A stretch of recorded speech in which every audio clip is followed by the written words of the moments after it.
Yon, what's up mga sir, no? So, na-repaint na naman yung kaha natin. Yan yung mga case natin by J2 Cab Modifier or ni Ma'am Eileen.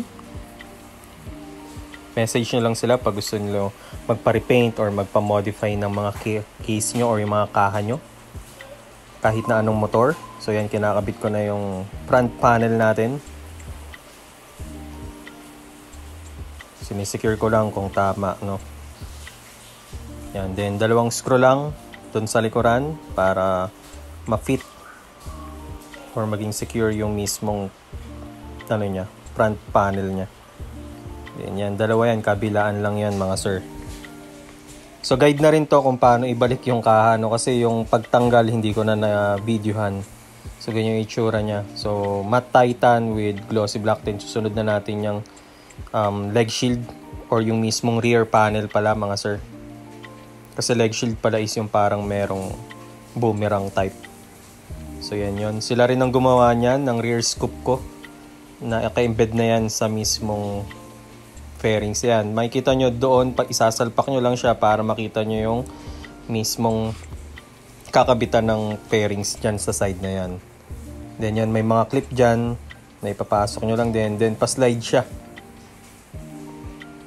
Yan. Pa-slide siya up. Pag ganun siya mga sir. Pa right side. Then i-secure nyo rin yung screw dyan sa lower right. Then meron siyang mga bolts dyan. Tsaka pin. Yung pin lock. Then dito naman tayo sa right side. Tatanggalin din natin yung mismong screw dyan. Sa right side lower right panel. Then yun. Same process. No, ikabit nyo lang muna yung mga clip dun sa mismong kaha, then slide up.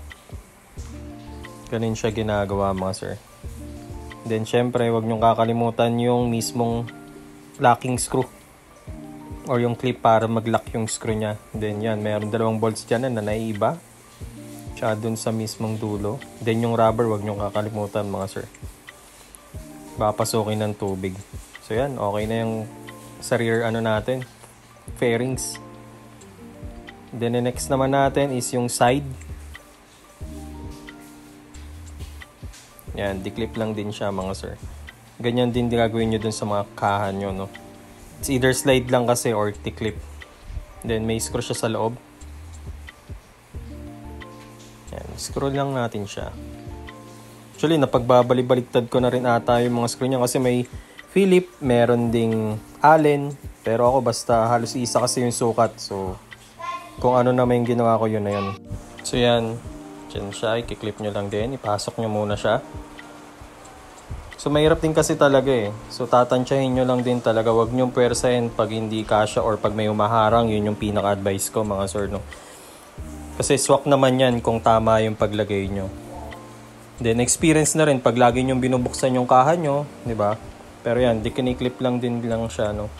Clip lang, then yung screw lang yung magpapa-tighten up sa kanya. Yan. So okay naman siya. Pero nahirapan ako talaga dun sa leg shield. So kaya hindi ko na siya na-videohan kasi ang hirap hawakan ng cellphone while nagkakabit ka nung kaha. Eh kung nilayuan ko naman, hindi nyo rin makikita. So nonsense, di ba? So yan. So experience lang din, may clip dyan. Huwag nyo kakalimutan. Tapos check nyo lang kung may uwang or hindi nag-ano, no? Pero may dalawang screw rin doon. So yan na siya mga sir.